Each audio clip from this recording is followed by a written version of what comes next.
नमस्कार, आप देख रहे हैं समाचार प्लस का स्पेशल प्रोग्राम हेल्थ तंत्र और मैं हूं आपके साथ चारू कौशिक। और आज हमारे साथ खास मेहमान मौजूद हैं डॉक्टर प्रियांशु माथुर, जो कि paediatric rare and genetic disease specialist हैं। सब बहुत स्वागत है आपका समाचार प्लस पे। तो सबसे पहले बात कर लेते हैं रेयर डिजीज के बारे में, जो कि है तो बहुत रेयर, लेकिन आजकल बहुत सुनने को ये केसेस मिल रहे हैं बच्चों में स्पेशली। तो रेयर डिजीज कितने तरह की होती हैं, क्यों होती है, कैसे होती है, क्या सिम्टम्स इनके होते हैं, इसके बारे में आपसे जानना चाहेंगे। बहुत बहुत धन्यवाद चारू जी, मुझे आज यहाँ बुलाने के लिए। तो सबसे पहले मैं आपको रेयर डिजीज़ के बारे में बताना चाहता हूँ। तो रेयर डिजीज़, जिनको दुर्लभ बीमारियाँ कहा जाता है, इनको दुर्लभ इसलिए कहा गया था क्योंकि इसमें हर बीमारी के जो पेशेंट्स होते हैं उनका नंबर बहुत कम होता है। लेकिन ऐसा देखा गया कि जो total number of rare disease है उनका नंबर बहुत ज़्यादा है, जो लगभग 7,000 के आसपास रेयर डिजीज़ हैं जो आज तक डिस्क्राइब्ड हैं। तो जब इतनी सारी बीमारियां हैं और जब हम उनको टोटल पॉपुलेशन के अंदर सभी बीमारियों का क्यूमुलेटिव प्रिवलेंस निकालते हैं तो ये नंबर काफ़ी सिग्निफिकेंट आ जाता है, जो कि अलग अलग कंट्रीज़ में अलग अलग डेटा के अनुसार 4 से 8% टोटल पॉपुलेशन के प्रपोर्शन को प्रभावित करता है।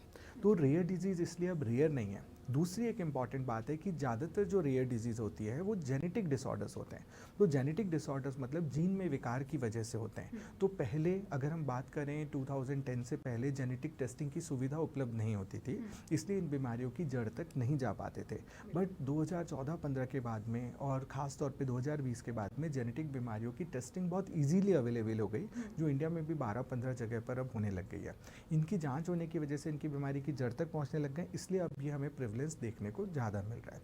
इसी के साथ मैं आपको ये बताना चाहूँगा कि जो दुर्लभ रोग होते हैं इनके जो लक्षण होते हैं जिससे ये बच्चे या इनके पेरेंट्स डॉक्टर की ओपिनियंस के लिए आते हैं, उसमें ज़्यादातर लक्षण ऐसे होते हैं जैसे बच्चे का डेवलपमेंटल डिले होता है, उनकी हाइट ना बढ़ना, उनका पढ़ाई उस तरह से नहीं कर पाना जैसे दूसरे बच्चे पढ़ते हैं, यानी कि उनका इंटेलेक्चुअल डिसेबिलिटी होना, इंटेलेक्चुअल डेवलपमेंट, उनका पीछे चलना। फिर उसके बाद कुछ बच्चे होते हैं इनकी चेहरे की बनावट में फ़र्क देखने को मिलता है, जिनकी जो बोन्स की शेप है उसमें फ़र्क देखने को मिलता है। इसके बाद इनका लीवर स्प्लीन बड़ा होना, फिट्स आना, और बच्चे का वजन नहीं बढ़ना, बच्चे को बार बार आईसीयू में हॉस्पिटलाइजेशन की रिक्वायरमेंट पड़ना, उनकी इम्यूनिटी वीक होना, उनको रिकरेंट इन्फेक्शंस होना, ये सब कॉमन सिम्टम्स हैं जो इन पेशेंट्स में देखने को मिलते हैं। सर, जैसे कि आपने बताया कि जेनेटिकली ये बच्चों के अंदर पास ऑन होते हैं, तो क्या ये ज़रूरी है कि जो रेयर डिजीज़ हो वो जेनेटिकली या तो किसी एक पेरेंट में हो या दोनों उनके कैरियर बने, या फिर ये ऑटोमेटिकली नेचुरली भी हो सकता है? जी, तो जितने भी जेनेटिक विकार होते हैं उनको हम ग्रॉसली 2 कैटेगरीज में डिवाइड करते हैं। एक कैटेगरी तो है जो डी नोवो है। डी नोवो मतलब फैमिली में पहले कोई भी डिफेक्टिव जीन कैरी नहीं कर रहा था, बट जब ये बच्चा बन रहा था, जब ये बच्चे का कंसेप्शन हुआ था, जब ओवम और स्पर्म मिला, उस पर डिफेक्ट हो गए, उनको हम डी नोवो डिफेक्ट्स बोलते हैं। और दूसरे डिफेक्ट्स होते हैं जो बेसिकली इनहेरिटेड होते हैं। इनहेरिटेड का मतलब होता है कि मदर और फादर हैं वो डिफेक्टिव जीन कैरी कर रहे हैं और वो अपनी संतान को दे दें।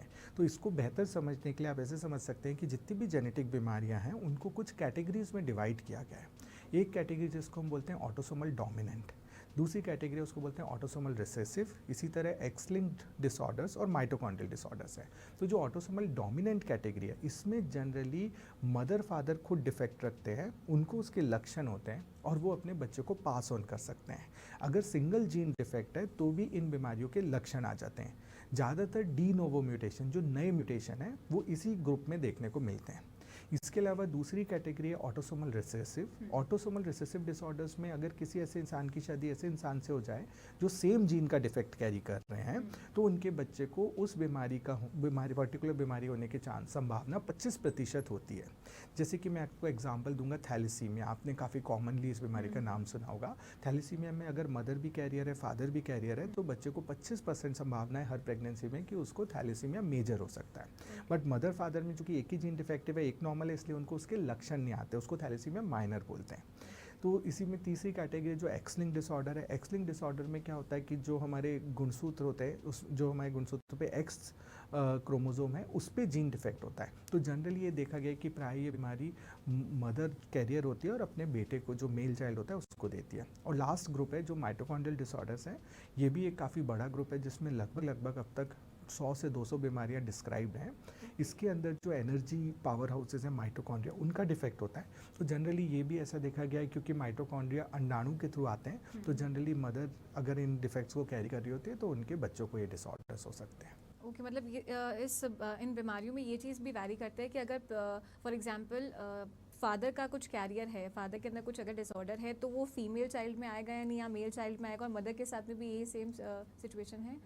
तो जब हम एल्गोरिदम्स जब हम इसकी बनाते हैं या जब हम इसकी जब हम इनकी पेडिग्री बनाते हैं, तो उस पेडिग्री में हमें पता चल जाता है कि जो ट्रांसमिशन का पैटर्न है कि हम 3 जनरेशन पेडिग्री बनाते हैं, फैमिली ट्री बनाते हैं, तो उसमें पता चल जाता है कि अगर नानी जी के ब्रदर को थी और उसके बाद उनकी बेटी नॉर्मल है, उनके बेटे को डिजीज़ थी और अब इस बेटी के बेटे को है, तो उस समय पता चल जाता है कि एक्स लिंक्ड पेडिग्री है, क्योंकि जो एक्स गुणसूत्र है वो बेसिकली मदर से आता है। तो इस तरह से हम लोग इनका पता लगा सकते हैं। इसको हम लोग फैमिली ट्री बोलते हैं और एक नई टर्मिनोलॉजी से बोलते हैं कैस्केड स्क्रीनिंग। कैस्केड स्क्रीनिंग हम पूरा फैमिली ट्री देख करके और कौन कौन संभावित कैरियर हो सकते हैं, उसका गोल ये है कि हम हमारे कंट्री में total number of genetically suffered patients का नंबर कम कर सकें।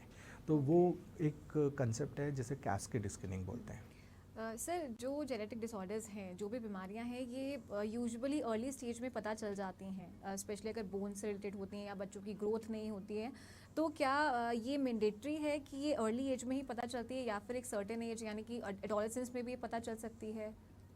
तो इसका मैं आपको एक एग्जांपल भी देना चाहूँगा कि ज़्यादातर 70% बीमारियां जो है उनके लक्षण पहले 18 साल की उम्र में आ जाते हैं, लेकिन 30% ऑफ जेनेटिक बीमारियों के लक्षण 18 साल के बाद भी आ सकते हैं फर्स्ट टाइम। मैं आपको एक एग्जांपल देना चाहूँगा कि अभी रिसेंटली मैंने एक फैमिली में किसी मेरे पेशेंट ने अपने फादर की रिपोर्ट शेयर की और बोला कि sir my father is diagnose with genetic disorders and he is 71 years old. So that father was suffering from G6PD deficiency. G6PD deficiency में क्या होता है कि खून टूटने की बीमारी है। तो मैंने उससे पूछा आपने जेनेटिक टेस्ट क्यों कराया? उसने कहा सर वो तो मैंने वैसे ही करा लिया, 71 ईयर्स के थे, वो तो मैंने जस्ट वैसे ही कहा, मेरे को थोड़ा सा अवेयरनेस हुई कि जेनेटिक डिसऑर्डर के बारे में कराया। तो मैंने कहा उनको कभी खून टूटा था, कभी ब्लड चढ़ा है? तो उसने बताया कि सर उनको 2 बार ज़िंदगी में अचानक से ब्लड टूटा था किसी और बीमारी में और उन्हें खून चढ़ाने की ज़रूरत पड़ी थी।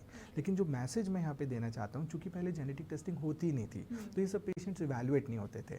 अब लेकिन जब ये होने लगी तो उनको 71 ईयर्स की एज में पहली बार इस जेनेटिक बीमारी का पता चला। तो ये सिम्टम्स पहले हो सकते हैं बट वो इतने माइल्ड हों कि उसके लिए कभी उनके इवैल्यूएशंस नहीं होते हैं। इसलिए ऐसा माना जाता है कि 30% पेशेंट्स में 18 साल की उम्र के बाद पहली बार जेनेटिक बीमारी के सिम्टम्स से पेशेंट प्रेजेंट कर सकता है।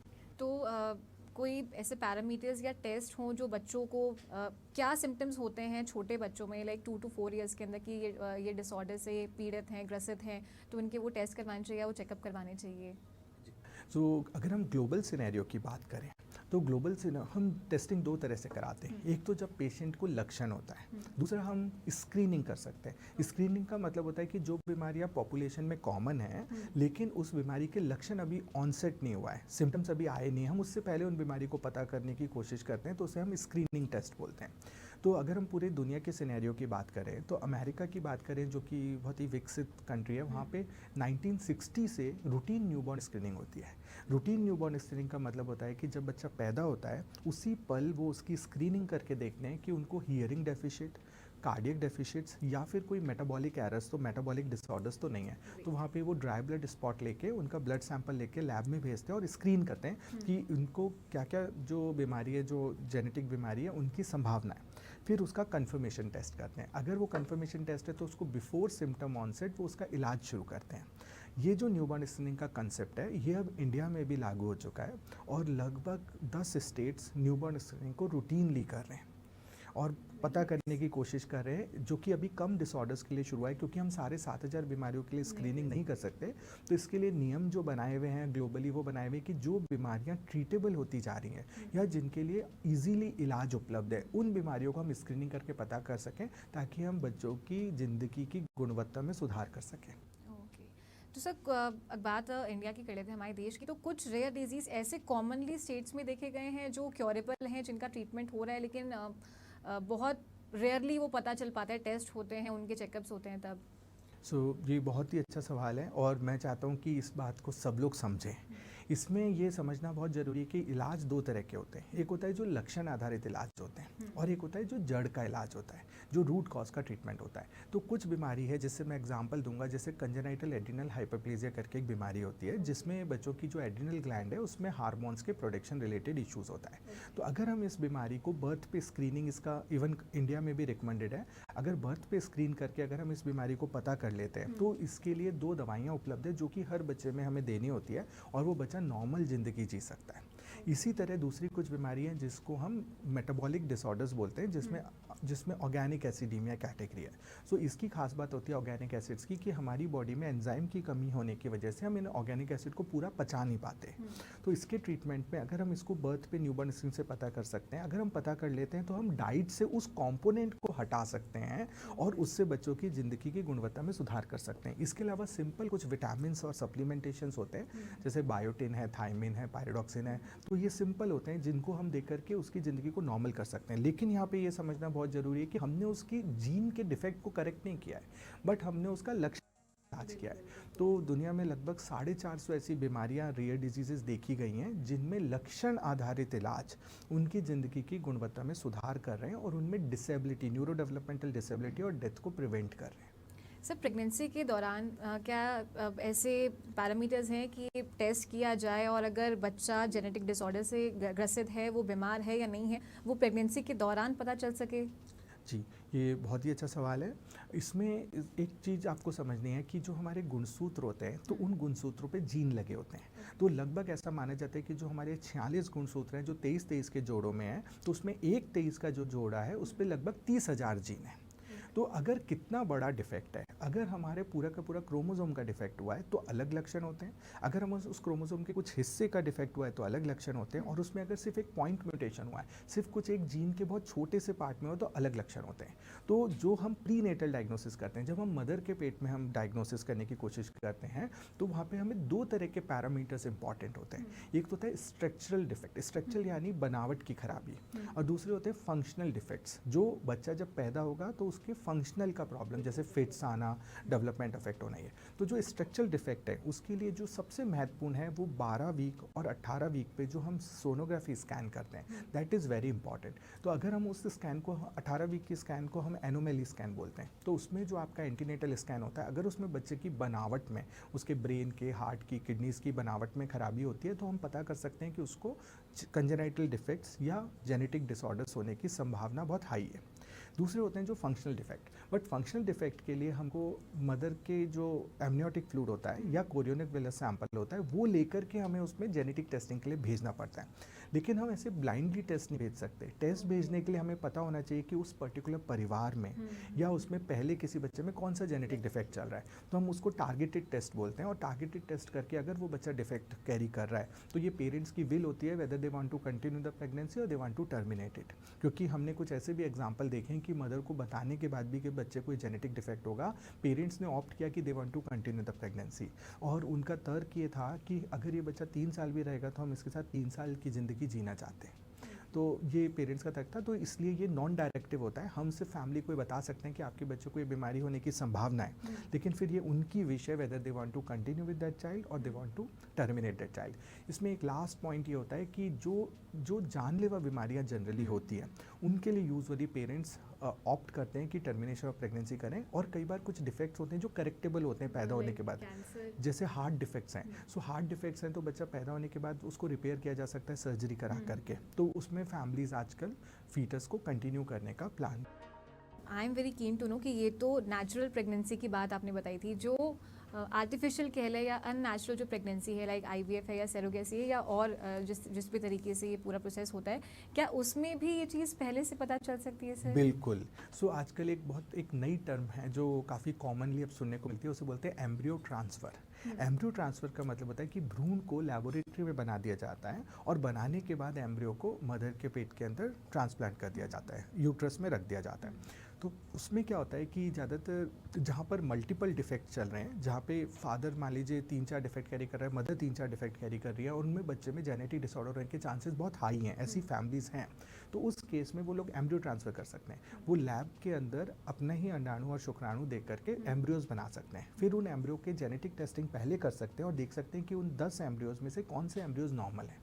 जो एम्ब्रियोज नॉर्मल है उसको एम्ब्रियो ट्रांसफ़र करके मदर और फिर वो अपना संतान को प्रोड्यूस कर सकते हैं। तो मेडिकल साइंस में बहुत एडवांसमेंट्स हैं, तो जो मेरा मैसेज है कि उस एडवांसमेंट्स को समझने की ज़रूरत है, रास्ते बहुत हैं।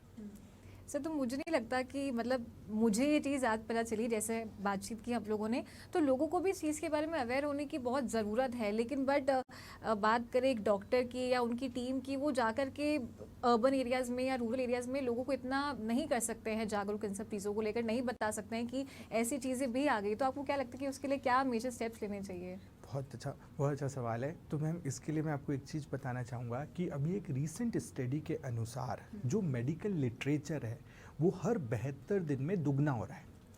अभी जो आज मेडिकल लिटरेचर है वो अगले 72 डेज में डबल हो जाएगा। तो डॉक्टर्स भी इतने मेडिकल लिटरेचर को पकड़ नहीं सकते, इसके उसको वो फॉलो नहीं कर सकते, इट्स वेरी डिफ़िकल्ट। इसीलिए ही तो जो सब और सुपर स्पेशलिटीज़ है उनके जो डॉक्टर्स हैं, इसलिए उनका वैल्यू बढ़ रहा है। क्योंकि जैसे कि मैं जेनेटिक्स में काम करता हूँ, मेटाबॉलिक डिसऑर्डर्स में काम करता हूँ, न्यूरो मेटाबॉलिक डिसऑर्डर में काम करता हूँ, तो इसके लिए मुझे हर दिन ये देखना पड़ता है कि दुनिया में क्या एडवांसमेंट्स हुए, क्या नई थेरेपीज़ आई हैं, क्या नए ट्रीटमेंट आए।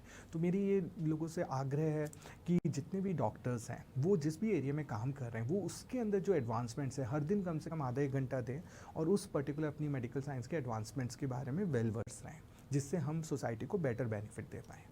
और सर, ये कितने % चांसेस होते हैं कि अगर पेरेंट को कोई जेनेटिक डिसऑर्डर है, वो कैरियर डेफिनेटली हैं, तो वो बच्चे को होंगे ही होंगे?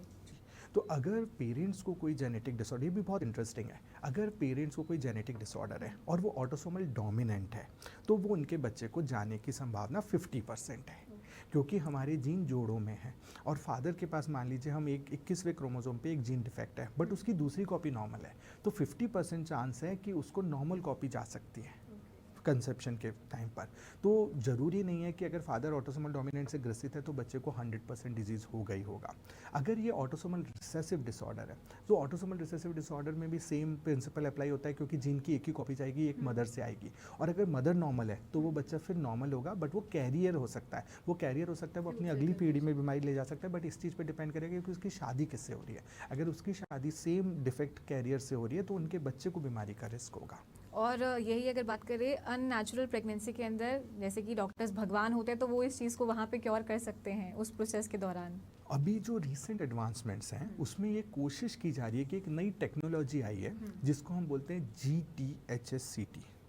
GTHSCT का मतलब होता है कि हम अभी तक इस पे रिसर्च चल रही है पूरी दुनिया में। उसमें क्या है कि अगर एम्ब्रियो स्टेज में अगर कोई डिफेक्टिव सेल्स हैं तो उन डिफेक्टिव सेल्स को लेकर के उन सेल्स का लैब में करेक्शन कर दिया जाए जीन डिफेक्ट का जीन थेरेपी से, और वो करेक्शन करने के बाद में उन सेल्स को मल्टीप्लाई किया जाए और मल्टीप्लाई करके फिर वो बच्चे के अंदर डाल दी जाए।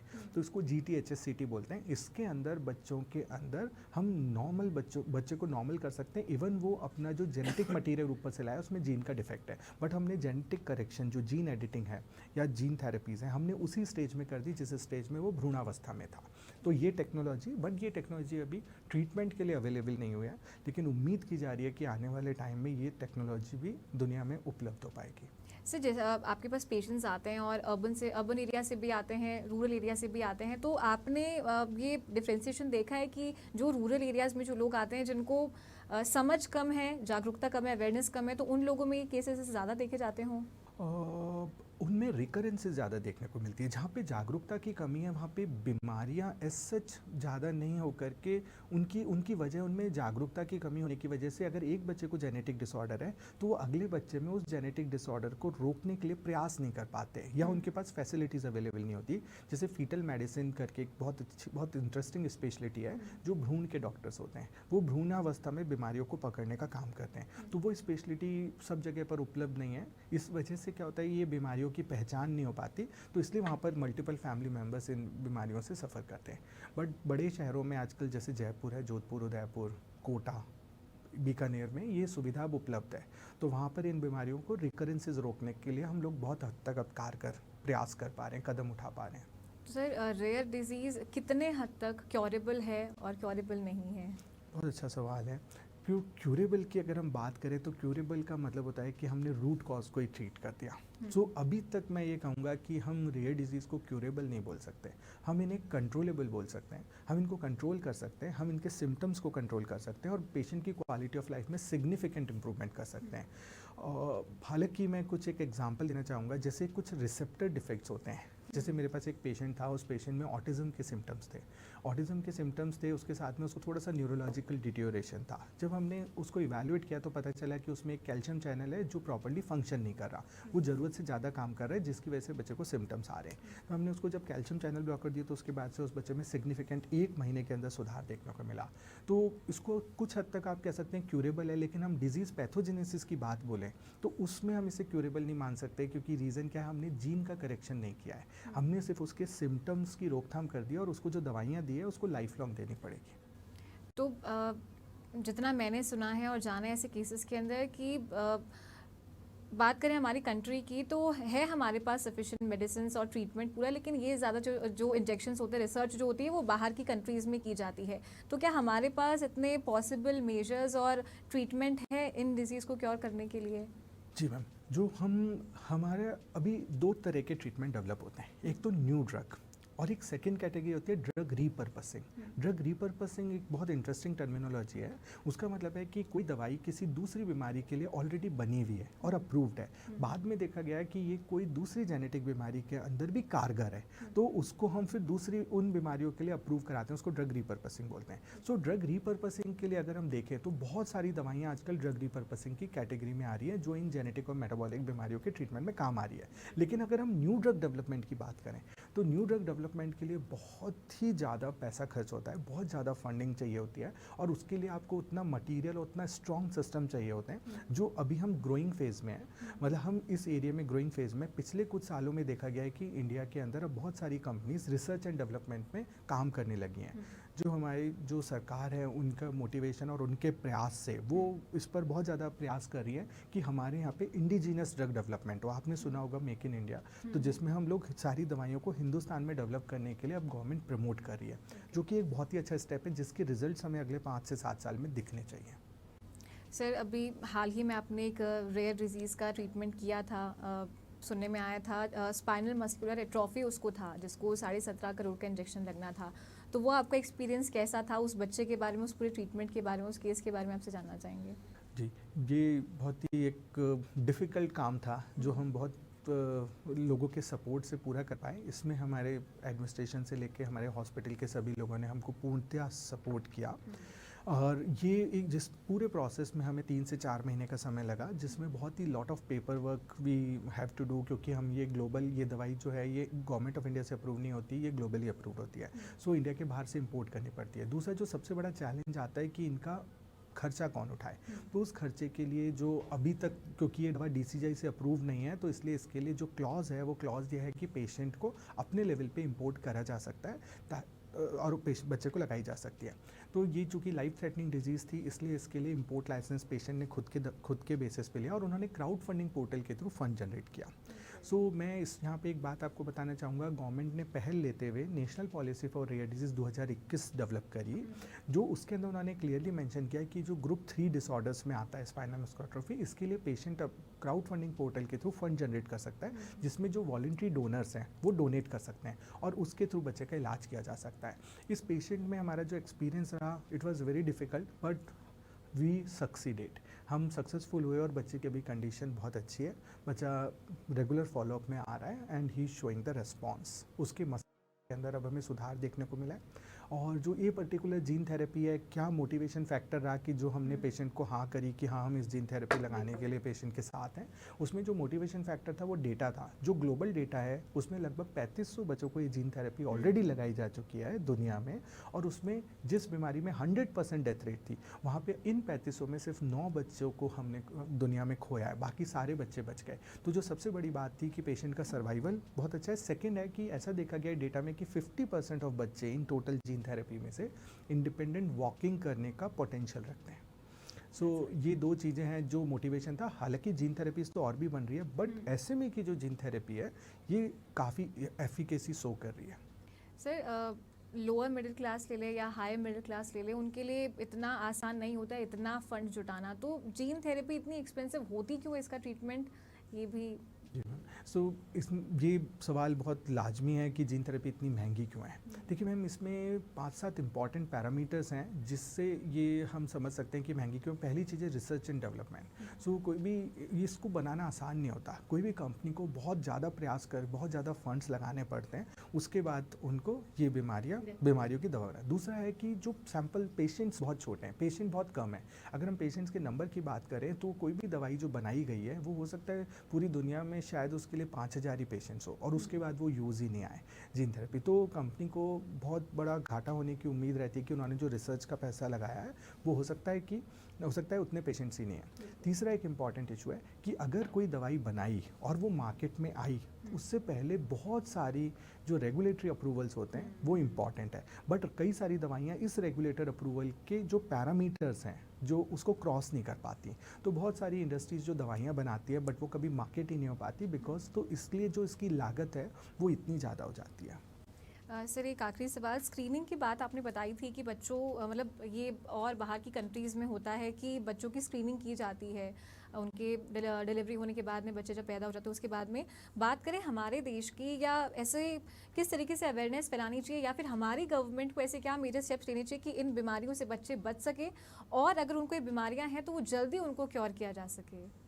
जी, तो इसमें जो मैंने पिछले कुछ सालों में देखा है कि गवर्नमेंट तो इसके लिए बहुत ही अच्छे प्रयासरत है, जो हम अगर भारत सरकार की और राजस्थान सरकार की बात करें। बट सबसे बड़ा चैलेंज है डॉक्टर्स में अवेयरनेस। क्योंकि जो मुझे चैलेंज देखने को मिला कि हमारे डॉक्टर जब एक ही स्वर में बोलेंगे कि न्यूबॉर्न स्क्रीनिंग से हम बच्चों में डिसेबिलिटी और डेथ को प्रिवेंट कर सकते हैं, तो डेफिनेटली जो फैमिलीज़ हैं वो इसके लिए आगे आएंगी। So awareness is the key. Government इसके लिए सतत प्रयासरत है। उन्होंने डीबीटी निदान करके जो सेंट्रल गवर्नमेंट ने केंद्र डेवलप किए हैं, और डीबीटी निदान केंद्र का जो पर्पस है वो पर्पस बेसिकली न्यूबॉर्न स्क्रीनिंग को प्रमोट करना है अक्रॉस द कंट्री, जिसके लिए वो लोग ग्रांट देते हैं। बट डॉक्टर्स चाहिए जो उस ग्रांट को लें और अपने स्टेट्स में इसको चालू करा पाएँ। तो वो अवेयरनेस क्रिएट करने की ज़रूरत है इवन इन डॉक्टर्स और फैमिलीज़। तो बहुत शुक्रिया। और जैसा कि डॉक्टर प्रियांशु माथुर ने बताया कि अवेयरनेस इज़ द की, तो मैं बहुत श्योर हूँ इस चीज़ को लेकर के कि हमारे इस एपिसोड से आपको आज बहुत कुछ सीखने को मिला होगा जेनेटिक डिसऑर्डर्स को लेकर, कि बच्चों में अगर ऐसी कोई बीमारियां हैं तो उसे किस स्टेज पर, कौन से लेवल पर उसे क्योर किया जा सकता है, क्या वो स्टेप्स लेने चाहिए, डॉक्टर्स के पास जाना चाहिए। बहुत सारे टेस्ट भी यहाँ पर हैं क्योंकि डॉक्टर्स भी आजकल बहुत एडवांस टेक्नोलॉजी अपने साथ लेकर चल रहे हैं कि वो बच्चों का ट्रीटमेंट कर सके और उन्हें एक बेहतर जीवन दे सकें। और इसी के साथ एपिसोड में फिलहाल इतना ही। नमस्कार।